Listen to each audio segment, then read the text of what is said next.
네, 안녕하세요. SNS 성장 코칭을 하는 엠퍼입니다. 오늘은 마케팅 그리고 사업에 도움이 되는 영화 중에 하나인 맥도날드 창업 이야기를 다룬 파운더라는 영화에 대해서 한번 얘기를 해보도록 하겠습니다. 자, 파운더는요, 맥도날드의 창업 실화 이야기를 다룬 영화입니다. 2017년도쯤에 개봉이 되었고요. 한국에는 그 정도 날짜에 개봉이 되었습니다. 자, 레이 클록이라는 사람의 이야기가 거의 주로 나옵니다. 그래서 이분은 세일즈맨으로 이제 뭐 하나 잘 못 팔던 삶을 가지고 있었어요. 뭐 종이컵을 팔던, 뭐 식탁을 팔던 이런 여러 가지 물건을 열심히 팔고 있다가 멀티믹서 제품을 열심히 팔고 다녔습니다. 그런데 이제 어떠한 특정한 업체에서 멀티믹서를 6대를 사겠다는 얘기를 하거든요. 네. 근데 전화를 해보니까 맞다. 6대를 살려고 했다. 근데 6대는 좀 부족할 것 같다. 8대를 달라. 라는 얘기를 전화로 하면서 본격적인 이야기가 시작이 됩니다. 그래서 레이 클록은 이 지점을 찾아가게 되고요. 자, 1950년대입니다.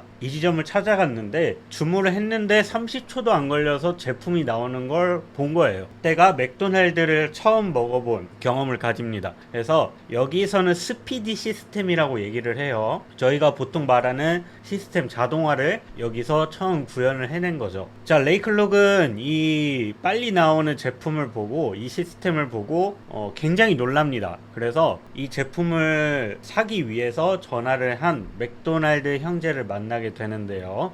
리처드 맥도날드와 모리스 맥도날드를 만나게 됩니다. 그래서 이 업장 내를 자세하게 굉장히 들여다보게 돼요. 이렇게 자동화로 돌아가는. 이후에는 이 형제와 얘기를 하게 됩니다. 드라이브인에 대한 문제를 얘기를 하는데 처음에 이 1950년대에는 드라이브인이라는 시스템이 굉장히 많았다고 합니다. 차를 끌고 와가지고 식당에서 밥을 먹는 그런 문화가 있었는데 이제 이 드라이브인에 대한 문제점을 얘기를 하게 되는 거죠. 20개가 넘는 메뉴와 그리고 수많은 서빙 직원이 있어서 이거 문제를 조금 더 빨리 해결을 하고자 메뉴를 확 줄였고 서빙 직원이 필요 없는 그런 시스템을 구현을 한 거죠. 그래서 직접적으로 뭔가 이 기계나 이런 걸로 세팅을 하는 게 아니라 테니스 치는 곳에 가가지고 이렇게 그림을 그려가면서 직원들이 부닥치지 않는 시스템이 확실한 이 구조를 만들게 되는 거죠. 사람들이 이 방식을 처음에 봤을 때는 이해를 못했습니다.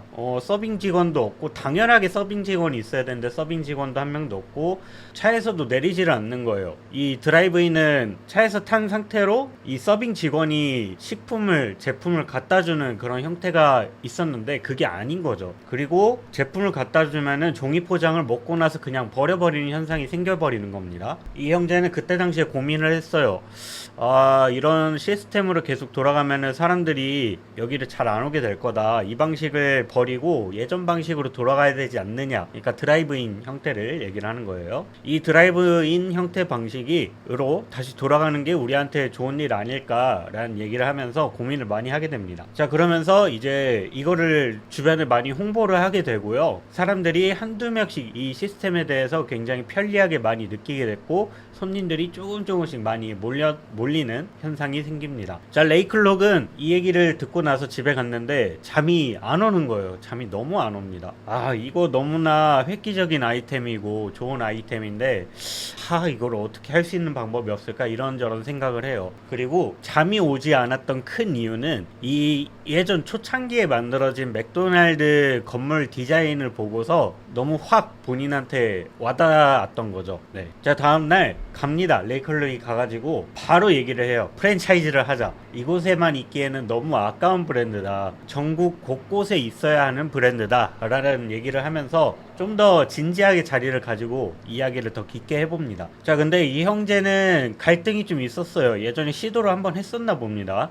문제는 품질 관리가 어렵다는 문제를 지적을 했고 우리는 우리 이름을 걸고 하기 때문에 그냥 여기 지점을 최고로 만들겠다는 얘기를 합니다. 그러니까 프랜차이즈에 대한 거부감이 있었던 거죠. 자, 레이 클록이 이런 얘기를 합니다. 그래서 맥도날드의 황금형 아치는 교회의 그런 십자가와 그리고 군대에 있는 깃발과 같다. 우리는 미국의 새로운 교회가 될 거다라는 얘기를 합니다. 그만큼 이 맥도날드는 너무나 상징적이고 황금형 아치가 가지고 있는 브랜드 이미지가 정말 본인한테 잊혀지지 않았던 이미지였던 거죠. 자, 이 얘기가 너무 너무 확 와닿았는지 맥도날드 형제는 계약을 진행을 합니다. 순탄치 않았어요. 당연히 처음부터 순탄치 않았습니다. 다른 지역에서 공사를 진행을 하는데 보일러와 지하실 추가 건설을 해야 되는 문제점이 생겼어요. 그런데 이걸 들은 맥도날드 형제는 이거 굳이 왜 해야 되냐, 이 건물이 가지고 있는 불안 요소도 있을 것 같은데 그거를 굳이 추가하고 싶진 않다 라는 얘기도 하고, 메뉴판 광고도 얘기를 합니다. 메뉴판에 광고를 붙여야 우리가 훨씬 더 성장할 수 있다라는 얘기도 하는데 그것도 싫다고 합니다. 그러면서 이런 얘기를 해요. 맥도날드의 창업 정신은 가족이지 상업이 아니다, 이런 얘기를 합니다. 레이 클록은 여기서 너무나도 화가 나죠. 빠르게 프랜차이즈 지점을 많이 늘리고 싶은데 이 형제가 본인의 얘기를 잘 안 따라와 주는 거예요. 그러면서 이 빠르게 늘어나는 지점에 대해서 맥도날드 형제는 불안감을 정말 많이 가지고 있습니다. 많이 가지면서 이렇게 되면은 브랜드 이미지가 좋아지지 않을 것 같고, 그 전에 얘기했었던 것처럼 품질 관리도 잘 안 될 거고, 이런저런 생각을 가지게 돼요. 자, 근데 레이 클록은 불안감이 전혀 없었습니다. 내 계약을 계속적으로 하게 돼서 너무나 잘 풀렸고, 그리고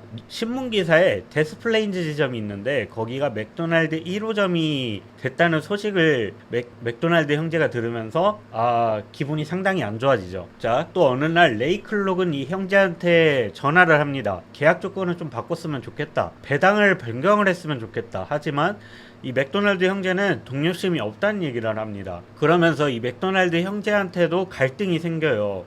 우리가 예전에 영화관 사업했던 거 기억 안 나냐, 그때처럼 쫄딱 망하고 싶냐, 이런 얘기를 하면서 서로 정말 큰 갈등을 보여집니다.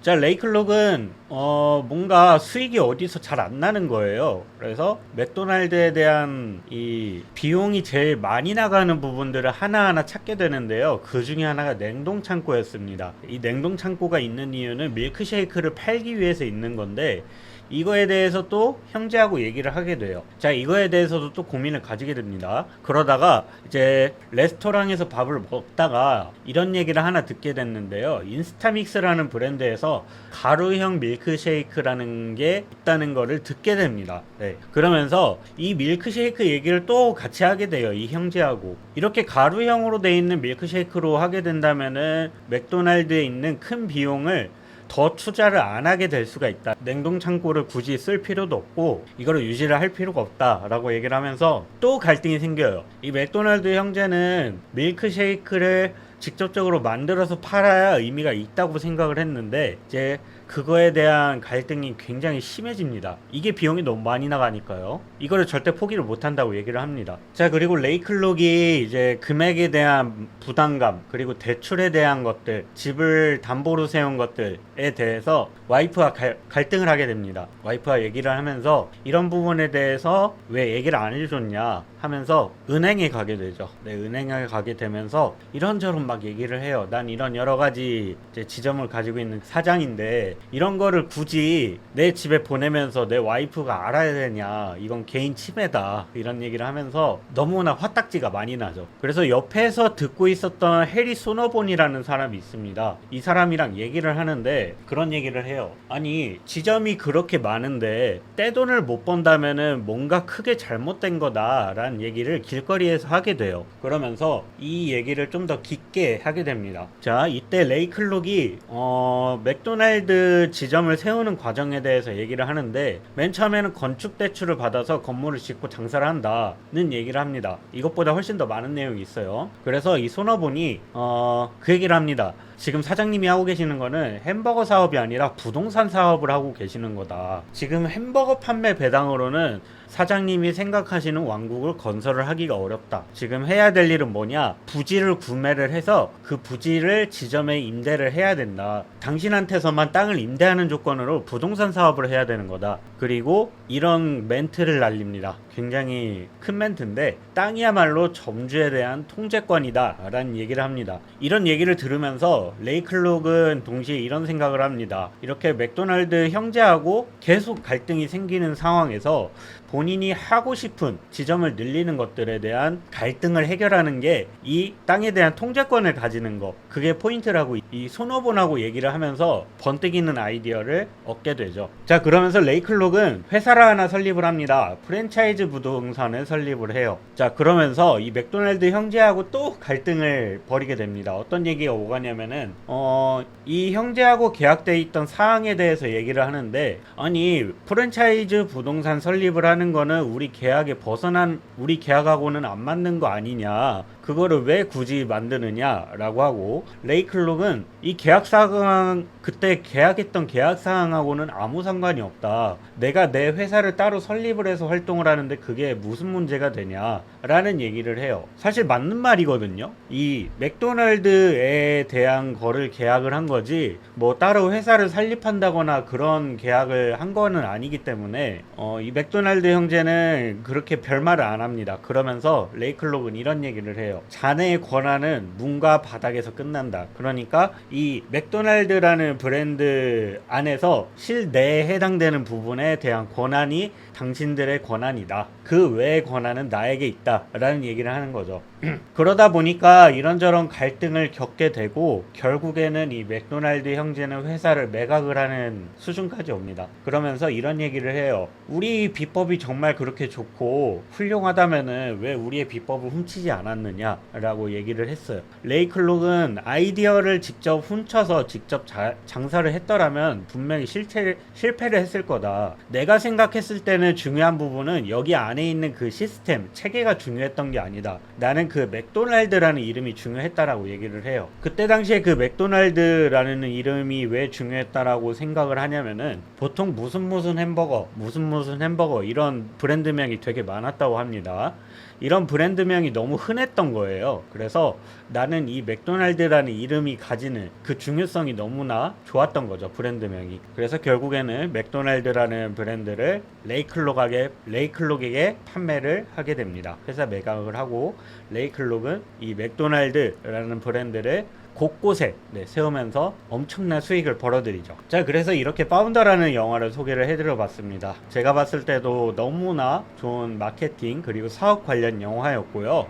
이 영화를 보면서 느낀 점이 있다면은 마지막 부분이 중요했었던 것 같아요. 나는 아이디어를 훔치지 않았고 브랜드를 사는 게 중요했다, 뭐 브랜드를 가지는 게 중요했다 라는 게 중요한 대목이었었던 것 같고, 그 시스템을 부정할 수는 없었던 것 같아요. 이 시스템을 가지고 나는 또 다른 사업을 하면서, 이 맥도날드가 가지는 의미는 요거였거든요. 가족 같은, 그리고 나눠주는, 함께하는, 이런 의미가 굉장히 상징성이 컸기 때문에 그런 거를 볼 수 있는 시야도 너무 중요했고, 그거를 가지고 사업을 펼치는 이 부분들도 굉장히 중요했었던 것 같습니다. 그래서 너무나도 좋은 영화를 소개를 해서 재밌는 시간이었고요.